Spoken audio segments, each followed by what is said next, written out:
This is the lady that really is key to the whole thing, because she provides the finance and the money if you need the money.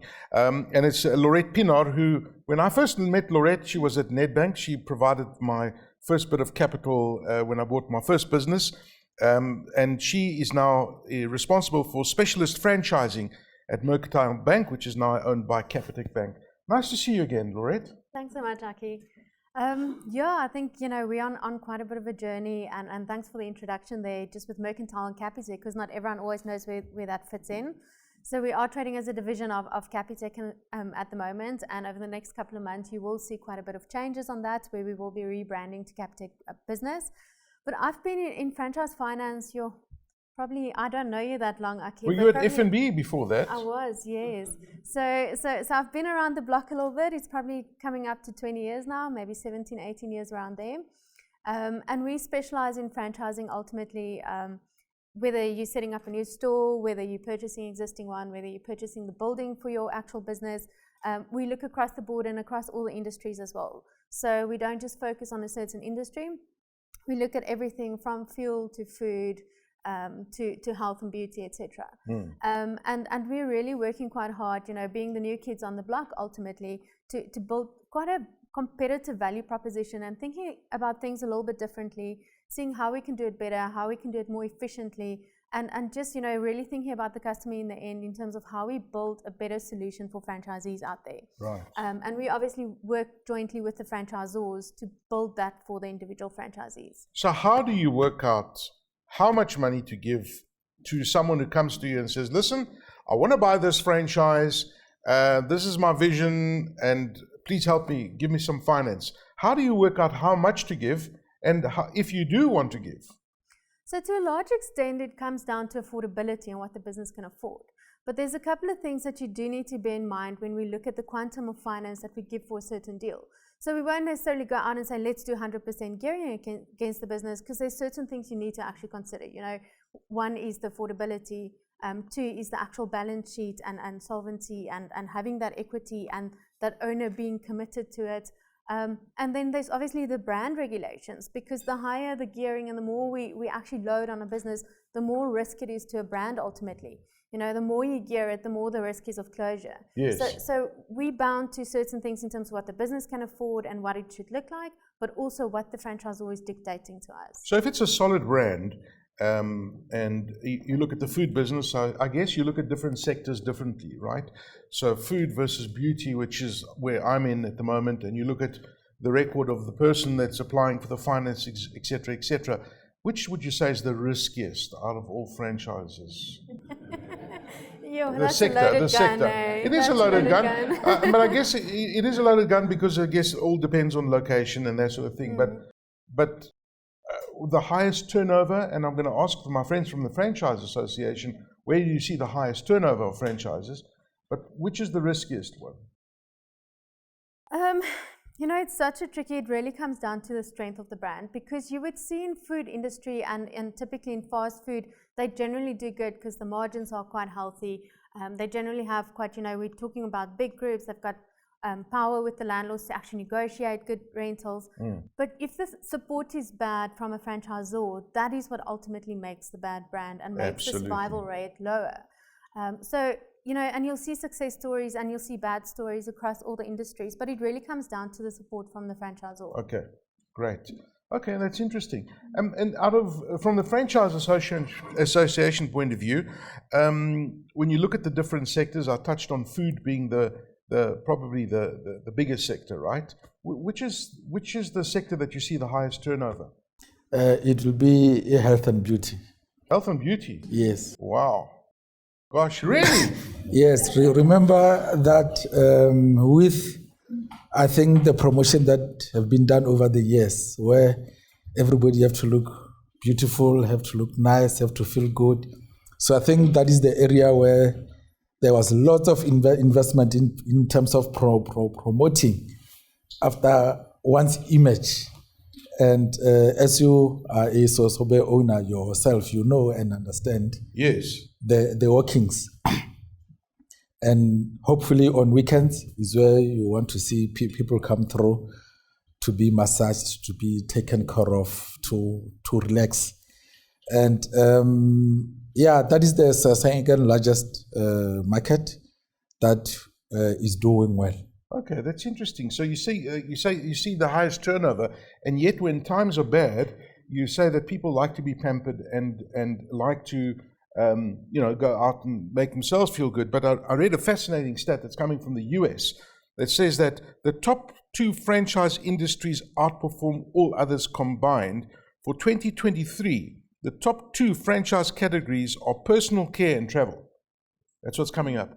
Personal care and travel.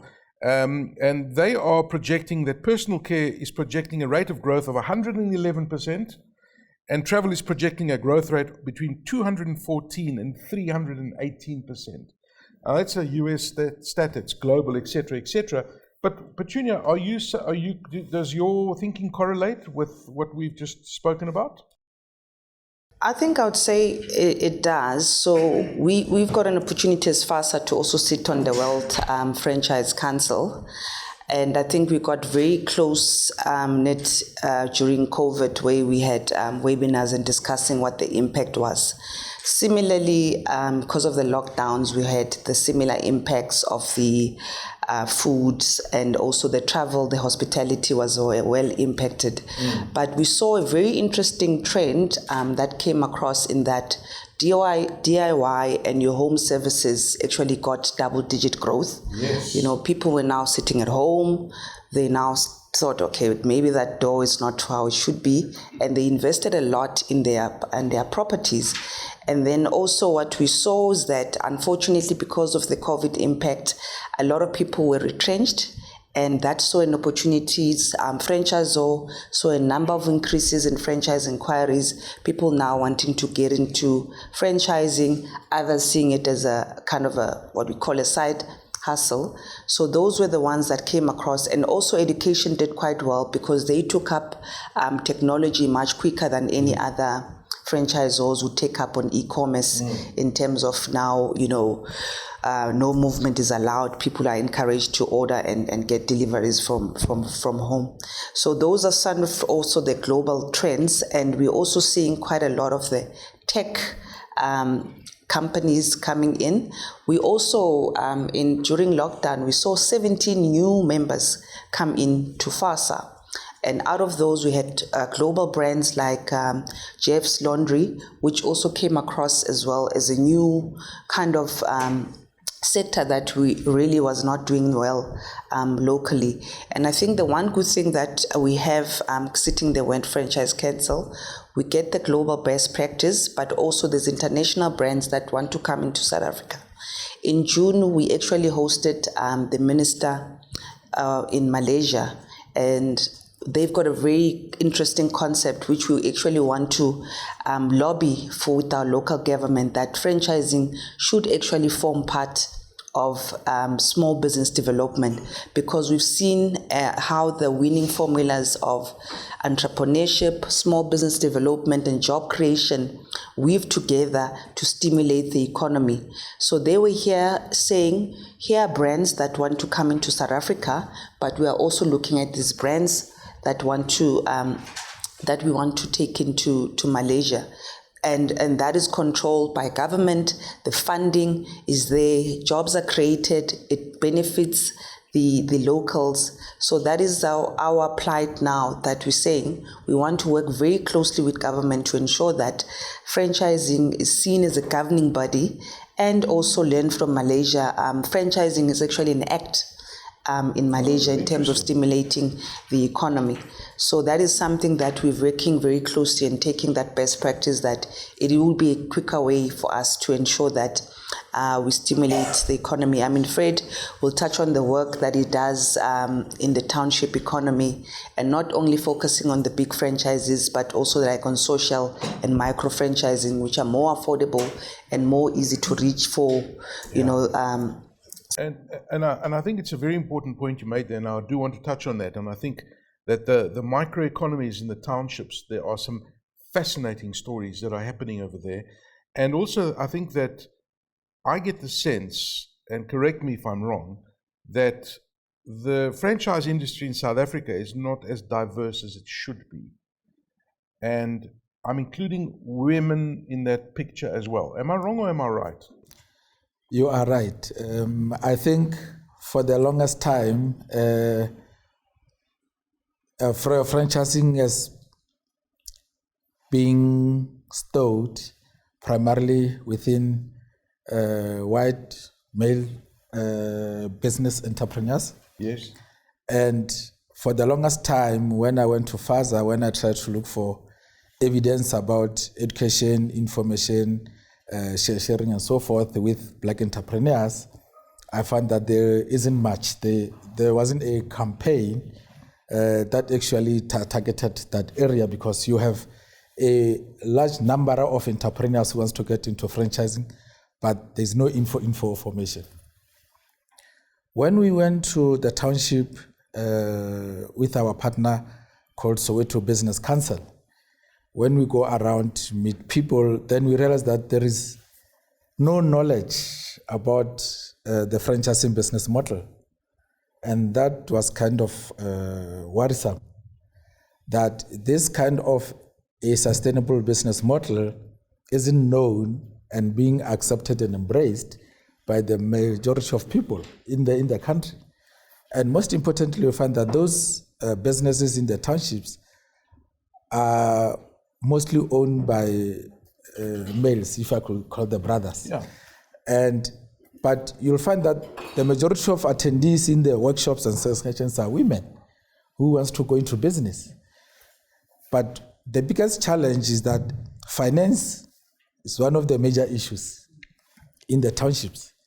And the question that comes at all material times is, how do we access finance? Because the focus, or how the narrative is done, is to say, look at government for funding. And to be honest, I don't think government alone can be able to carry that burden and move the country forward. We need the partners from business, the public, to co-join and have a program of action that has target areas, because you cannot operate in vacuum. Yeah. For me, I find it very hard that even if we have the Township Eco-Economy Act, which was signed by Premier Makgato this year, Yeah.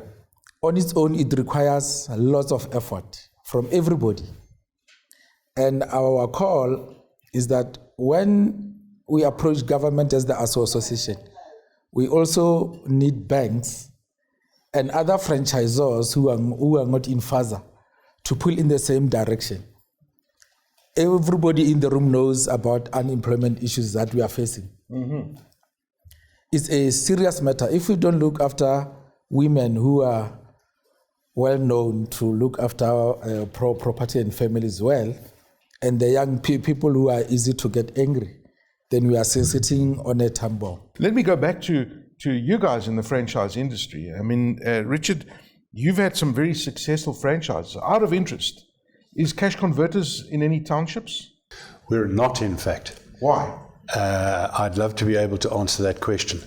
The context behind the business model is such that we buy and sell second-hand household goods. Right. And the historic thinking out of Australia was that there may well not be enough of that product set within that community. Fair enough. But I don't think that that's actually the right answer.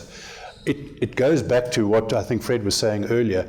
Franchising is a relationship-built business based on an individual franchisee with the franchisor, and we've simply not had interested parties from that community come to us and look to open. We've had interested parties from that community come to us and open in the northern suburbs of Johannesburg as their preference. Yeah. So that's really the challenge. Is how do we go about growing the economy? How do we provide opportunities to people that haven't had the opportunity before? And in my world, the franchising business model is relatively simple. It's a fantastic empowerment model. It's about distribution of goods and services. That's all it's about. And the franchisor brings the proven business model with the brand, puts together this total turnkey solution, mixes in the context of retail relationships with landlords, relationships with banks, and puts all of this together to empower that individual franchisee to work the business model and be successful. So in my world, it seems relatively simple that we as a country, politicians, civil society, business, should be pumping franchising as a business model to help grow our economy. But it's not happening. So if you were the Minister of Franchising in the country, I mean, what would you do? Because I look at your background, and you've got a very impressive background. You've brought some great international brands into the country. I get the sense that as South Africans, although we're entrepreneurial, there aren't that many new franchise brands coming out, or am I wrong? And I look at the brands like Nando's and that sort of thing, which are untouchable for most people in the franchise industry. But you know, new stuff like Jeff. I mean, Jeff is such a basic concept. Why? I know we've got Levison's as a franchise as well, Levinger's. But why haven't we not done a Jeff in South Africa? Why are we importing a Jeff? So coming back to your experience, and you've been in franchising for a long time, you mentioned Postnet, which is a fantastic franchise, Cash Converters, which you're the CEO of now. Why are we not developing local franchises fast enough? There are many, and I'll give you an example. In fact, I came across, I'm a dog lover, and I've got a couple of dogs at home, need the dog grooming, and I came across a youngster who's created a franchise called Ultimate Pet Care, UPC. In 2.5 years, this guy has sold 60 franchises in the country. What? I'm serious. He's based in Kempton Park, and he's got effectively very little experience in how to do this whole process, but there's an opportunity. So as South Africans, we are entrepreneurial. We make things happen, but there seems to be so many potholes in the road, if I can use that expression, in trying to allow people and emphasize to people that growing this economy by encouraging small business, particularly in the franchise industry, must be the route to go. So the challenges are life skills, effectively, in general. If you're looking for franchisees, what are their life skills? What are their background? What are their business understanding? That context is a challenge. So it talks to education. It talks to the politicians trying to free up the amount of administrative and bureaucratic gatekeeping that is happening.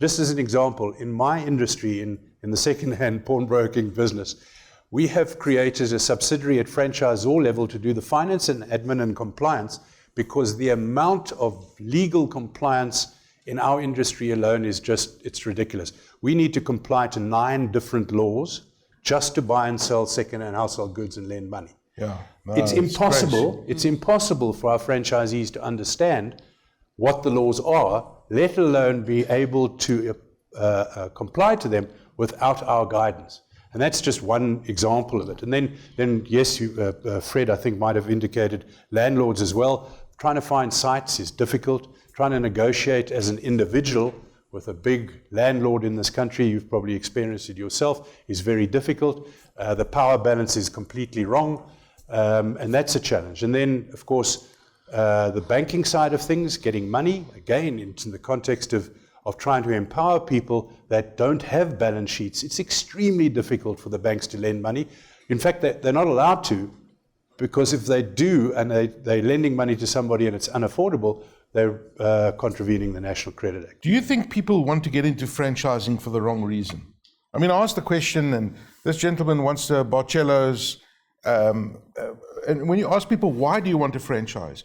Why do you want that specific franchise? Well, it's a second income, and I don't think that's a good enough answer. Agree with you. Again, I go back to the relationship side of things. When we're recruiting new franchisees, we believe it's really important that there's a history in that person's background that indicates passion, reliability, some type of experience, the perspective that you don't just buy a franchise and then give it to a manager to run and go play golf on a Friday afternoon, because it ain't going to work. Yeah. This is a proven business model, but it has to be driven. And it's not a given that if in fact, I'm sure everybody in this room understands that what you get out of life is what you put in. And that's the perspective of what we look for franchisees, because our most passionate franchisee, the guy who works the hardest in our business, makes the most money. Exactly. And it's interesting, nobody in this room, when I asked the franchise, mentioned Cash Converters yet. I speak to my friend Pavlo Fatidis, who's an entrepreneur. And he tells me that it's one of the best run franchises, Cash Converters. It's a really, really good, profitable business. But what does it cost to start one? So at a high level, the total investment is 4 million rand. And maybe to go back to what Laurette was saying, generally in the franchising industry, you're not going to want to raise debt more than 50% of your total investment, and that talks to the affordability. And particularly in our business as well, because we're lending money, the cash flow at the front end is very important. You start out and you start with a debtors book of 0, and you've got to build that book, so the cash is flying out of the business all the time. Yeah. Franchisees getting nervous about this, and it's important to manage that cash flow, so you don't want too much debt in that environment. And you make 6.5%. What do you make of turnover? What are your royalties? So we have effectively 2 royalty structures. The one in the retail side of the business is as a percentage of turnover, and our royalty is structured in such a way that as the turnover increases, so the percentage reduces. So the first 300,000 is 5%, the next 300,000 in turnover is 4%, and anything over 600,000 is at 3%. Okay. All right, fantastic. Now, Harry, I was thinking about you, and I think, why would I want to buy a property franchise? Because traditionally, you sell a house, you go to an estate agent, and an estate agent comes and shows your house and does all of the sort of things. How different is property in your side? It's not as easy as what you say, because let me tell you, an estate agent today in South Africa is so highly regulated. Okay, so we are regulated by the PPRA, that's our authority where we have to register, and we are granted Fidelity Fund certificates to operate as an estate agent. And that is an onerous process. It's long, it's cumbersome, and unfortunately it's unaffordable for many millions of South Africans to actually qualify to be a licensed real estate agent. So the law governing our industry is such that it's not a question of somebody who's got nothing else to do decides to become an estate agent. There's quite a lot of qualification criteria, and that's what's made our industry more specialized and really only for specialists. But I wanted to chat to you about township economy and the role of women in our economy. First of all, I think most people know, and women would be happy to hear this, that women make the most successful real estate agents. Okay, the women have got that magical touch when they're looking at a property. They look at detail, they look at emotion, etc., etc. Men just look at the number of bricks and the window frames. Also, men have no decision on the buying of the property either, right? Since when have any men said, "Oh, I like it because of the the garden," and you got no say in the matter?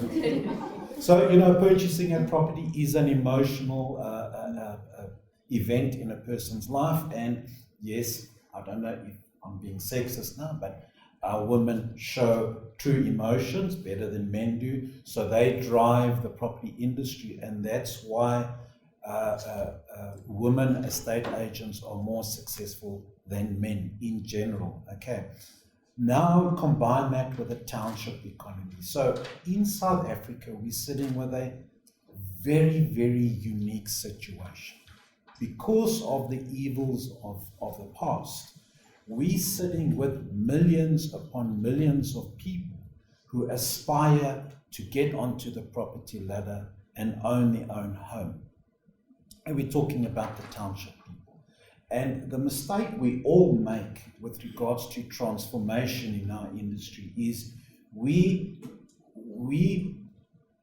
think that transformation is taking somebody from a previously disadvantaged community and putting them in the middle of Sandton in a high-powered position or as an agent dealing in the traditional Sandton market, and we say that's transformation. Where the opportunity therein is lost, because back in the township, we've got huge infrastructure already.